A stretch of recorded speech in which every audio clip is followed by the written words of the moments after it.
Croeso to day 12 of 40 days, 40 readings. Today we will focus on Daniel and the people of Israel in Babylon. During the second year that Nebuchadnezzar was king, he had such horrible nightmares that he could not sleep. So he called in his counselors, advisors, magicians and wise men and said, "I am disturbed by a dream that I don't understand, and I want you to explain it." They answered him in Aramaic, "Your Majesty, we hope you live forever. We are your servants. Please tell us your dream and we will explain what it means." But the king replied, "No, I have made up my mind.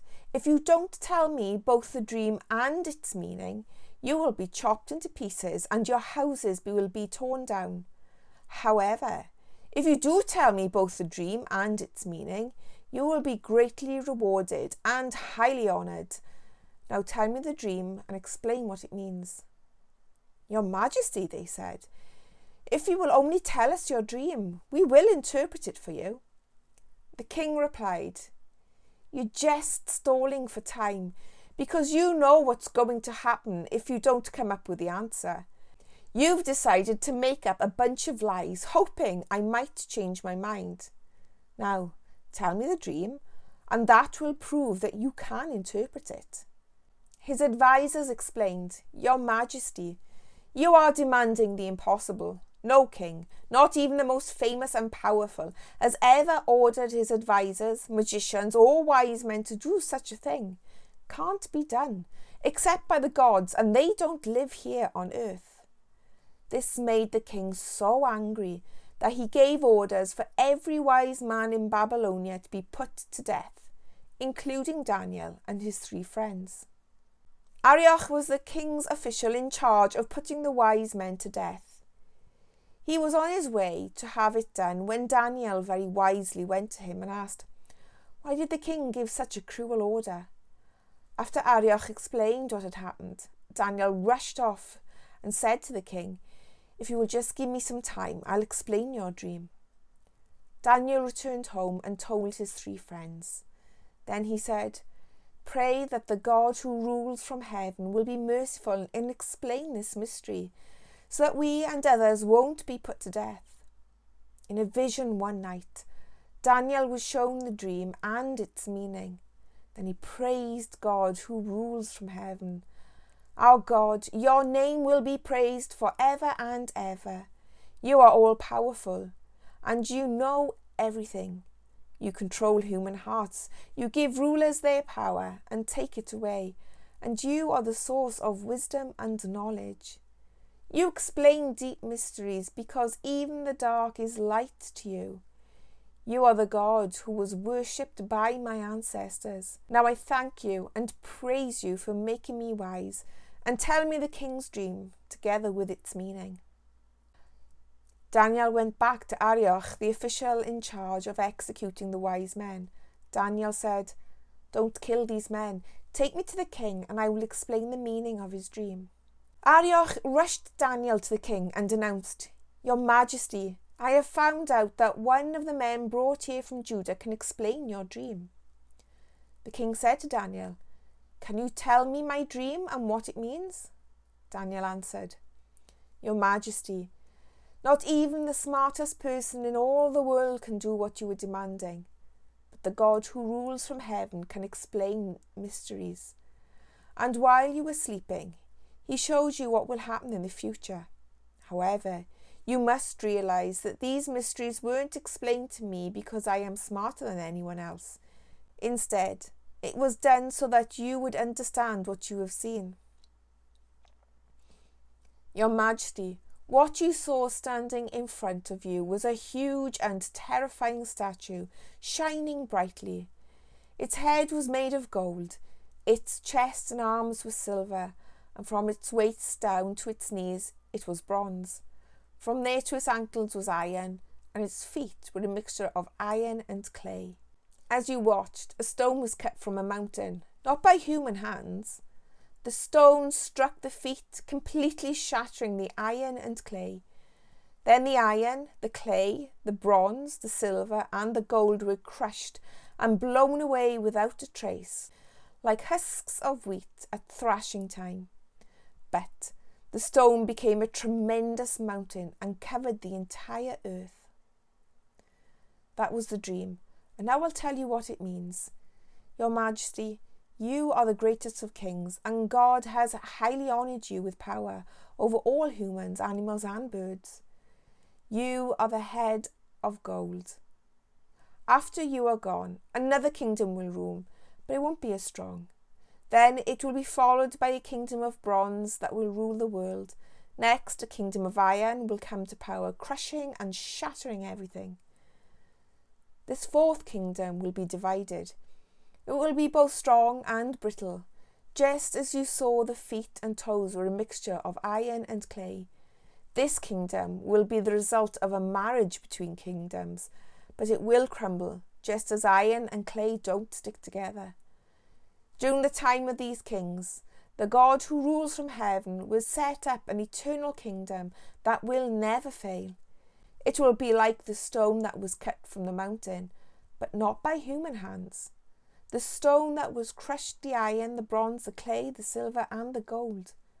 Your Majesty, in your dream, the great God has told you what is going to happen, and you can trust this interpretation. King Nebuchadnezzar bowed low to the ground and worshipped Daniel. And he gave orders for incense to be burned and a sacrifice of grain to be offered in honour of Daniel. The king said, "Now I know that your God is above all gods and kings, because he gave you the power to explain this mystery." The king then presented Daniel with lots of gifts. He promoted him to governor of Babylon province and put him in charge of other wise men. At Daniel's request, the king appointed Shadrach, Meshach, and Abednego to high positions in Babylon province, and he let Daniel stay on as palace official. King Nebuchadnezzar ordered a gold statue to be built 90 feet high and 9 feet wide. He had it set up in Dura Valley near the city of Babylon, and he commanded his governors, advisors, treasurers, judges, and his other officials to come from everywhere in his kingdom to the dedication of the statue. So all of them came and stood in front of it. Then an official stood up and announced, "People of every nation and race, now listen to the king's command. Trumpets, flutes, harps, and all other kinds of musical instruments will soon start playing. When you hear the music, you must bow down and worship the statue that King Nebuchadnezzar has set up. Anyone who refuses will at once be thrown into a flaming furnace." As soon as the people heard the music, they bowed down and worshipped the gold statue that the king had set up. Some Babylonians used this as a chance to accuse the Jews to King Nebuchadnezzar. They said, "Your Majesty, we hope you live forever. Now command everyone to bow down and worship the gold statue when the music plays. And you said that anyone who does not bow down and worship it will be thrown into a flaming furnace. So you appointed 3 men to high positions in Babylon province, but they have disobeyed you. Those Jews, Shadrach, Meshach, and Abednego, refused to worship your gods and the statue that you have set up." King Nebuchadnezzar was furious. So he sent for the 3 young men and said, "I heard that you refused to worship my gods and the gold statue that I have set up. Now I'm going to give you one more chance. If you bow down and worship the statue when you hear the music, everything will be all right. But if you don't, you will at once be thrown into a flaming furnace. No God can save you from me."